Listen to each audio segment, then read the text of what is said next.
Благодарам, председателя. Почитуван председател на Събранието на Република Македония, почитуван вице-премиер господин Зоран Стабревски, почитувани колеги пратеници, почитувани граждани. Овие денови имаме ова можност да ги соочиме тезите и аргументите со опозицијата и не постои по-добра можност тоа да се направи на пленарна седница, која се дискутира за буџет и која граѓаните внимателно не следат и не мерат.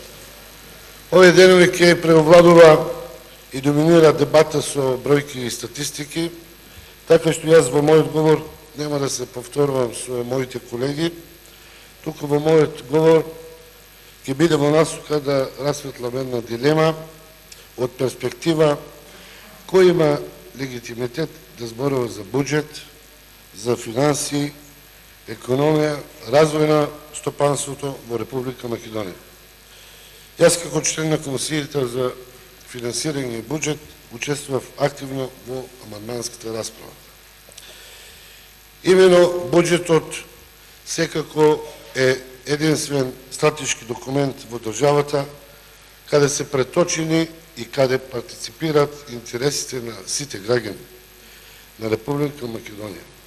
И оттамо многу е важно тука да зборуваме со факти. Дебатата за буџет е тема, бидејќи тука нема импровизација, нема лага, бројките се немилосрдни, како факти, како доказ, без разлика дали тоа денес некој ќе го признае или не. И денес ќе се судриме со опозицијата на ова тема. Тие со нивни партиски, најчесто нереални и лажни тези, а ние од ВМРО ДПМН и коалицијата со аргументи и факти, кои имаат темел длабоко навлезен веќе 10 години. За разлика од СДСМ или од нивниот штаб, кој ги спрема нивните анализи, кои се оддалеку од вестината, јас можам да одговорам со тези не од штабот на ВМРО ДПМН, од штабот на Светска банка, од штабот на Европската комисија, од штабот на Doing Business, од штабот на ММФ и така натаму. Но не би го направил тоа, зашто, почитувани колеги, нема да има поента. Социјалдемократскиот сојуз е во тежок филм. Тие повторни денес ке верглаат се едно исто. За наводни големи долгови, Скопје 2014, банкрот, сиромаштија и слични досетки. Кој од СДСМ искрено ке ме разбера? Нивниот ли лидер, мултимилионер? Може би и тој може да ме разбере затоа што станал првиот социјалдемократ во светот што станал милионер, а земал 1 евро за брат му и 1 евро за црквата во време на така наречената диктатура. Неговите фирми прават милиони последниве 10 години во Струница за после да ја финансираат СДСМ. Тој факт и сам го призна Зоран Заев. Видете, колеги, граѓаните денес ќе се наслушаат глупости од СДСМ, бидејќи ги слушаа изминативе 9 години. Но наше е право да ви помогнеме појасно да ги резонирате тие работи. СДСМ може да понуди програма, решенија, идеи, но не и да плука кога станува збор за тема како што е буџетот.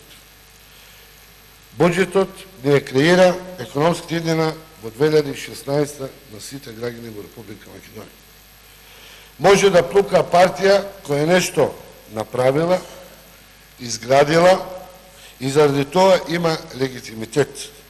Но партија која владееше во времето кога немало светска криза или пак книжела долгови, тогаш таа влада, тие луѓе, тие пратеници, целосно го имаат изгубено легитимитетот да зборуваат за тоа. Да подсетам, СДСМ владее во времето кога немаше светска нито европска должничка криза, а немаше нито субвенции за земеделците. Немаше криза, немаше ни зголемени пензии. Немаше криза, немаше ни нови стадиони, нови игралища, нови сали. Немаше криза, но немаше ни безплатен превоз за пензионерите. Немаше криза, немаше ни пътища. Немаше ни криза, немаше ни училища, градинки и студентски домови. Немаше криза, немаше ни реновирани болници, односно нова медицинска оправа. Немаше криза, но немаше проекти, а имаше само договори. Остана да виси прашањето, почитувани колеги, па кај се парите? Еден колега ќе рече, кај се парите? На што се троше? Ке останат неразјаснети прашањата, кои се надавам во репликите, ке ми ги разјаснат колегите од опозицијата. Колкава невработеност имаше во времето на СДСМ, бидејќи тогаш немаше светска криза? Кои мерки беа преземени за да се намали сиромаштијата? Колкави беа субвенциите за земеделците? Кои училишти и градинки беа изградени во време кога владееше СДСМ? Може и во сите години вкупно да пресметате. Кои капитални и инфраструктурни објекти беа изградени освен оние од времето на Јосип Брз Тито? Колкави беа платите и пензиите во тоа време? Зошто не се покачува? Колкав беше тогашниот долг? И колкав беше економскиот раст? Ке рече некој сега и на реплика, вие сте 9 години, тоа било и поминало. Што поминало? Долговите кои уште ги плаќаме. Што не знаеме што попрво да изградиме, од каде да почнеме, пустош направивте и оставивте. Што поминало? Истите луѓе, Зоран Заев, Радмила Шкеринска, со кое лице се зборува, со кој легитимитет. Разликата помеѓу тогашното СДСМ и сегашното е што тогаш не ожива во јахти и хациенди, луксузни вили на грчкото примере, туку црвената буржуазија се луксузираше наводно. Мислите ли тоа дека народот го заборава, почитувани колеги?